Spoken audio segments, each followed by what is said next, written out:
కర్నూలు జిల్లా ఆదోనిలో టీడీపీ కార్యాలయ నిర్మాణంపై నిర్వహిస్తున్న భూమి కబ్జా ఆరోపణలను మండల అధ్యక్షుడు శివప్ప ఖండించారు. తమకు ఎలాంటి భూమి ఆక్రమణ అవసరం లేదని అధికారులు సూచిస్తే చట్టపరంగా పూర్తిగా సహకరిస్తామని స్పష్టం చేశారు.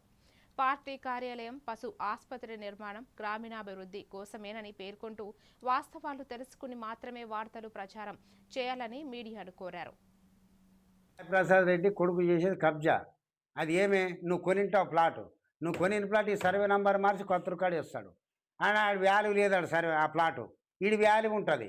ఇది సెంటు 5 లక్షలు 10 లక్షలు పోతుంది, ఆడ 80,000 50,000 పోతుంది సెంటు. అది దాన్ని కబ్జా, దాన్ని మోసం అంటారు. ఇది నాను కబ్జా కాదు, ఇది నాన్న కష్టాతీతము. ఆ రోజుకు నెల్లి ఈ రోజు వరకు పార్టీ కోసము, మా గ్రామం కోసము, ఈ స్కూల్ కోసము కష్టపడి డొనేషన్ ఇచ్చి శ్రమదానం చేసి కష్టపడి చేసినాము. మా మేడు కొత్త పార్టీ ఆఫీస్కి మేము కట్టించుకున్నాము. పార్టీ ఆఫీస్ కట్టించుకున్నాము. పార్టీ ఆఫీస్ కట్టించుకున్నా కూడా దాని పట్ట రిజిస్టర్ అంతా ఉంది, మరి అంతా ఉంది. నన్ను ఏటికి పోవాలో పోతాను.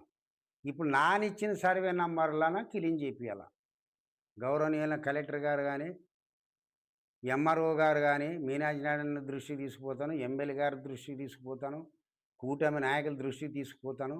నాకు నిన్న మొన్న సీఎం ప్రోగ్రాంలో బిజీ ఉంటే నాకు కలవడానికి మిగతా ప్రెస్ మీటింగ్ మీరు నిన్ను కూడా చెప్పినారు, రేపు పెడదామని చెప్పినాను నేను. ఈరోజు పండుగ ఉన్నా కూడా ఆలస్యం చేస్తే వేరే రకంగా ఆలస్యం వస్తుంది.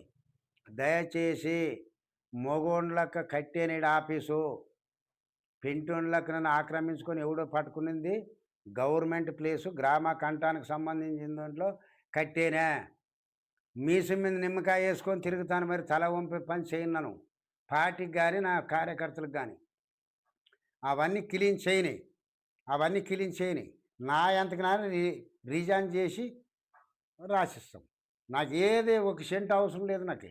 ఇంకా ఒకటి ఇప్పుడమ్మా, ఒకటి అప్పుడు కాంగ్రెస్, ఇప్పుడు వైసీపీకి సంబంధించిన వాళ్ళు.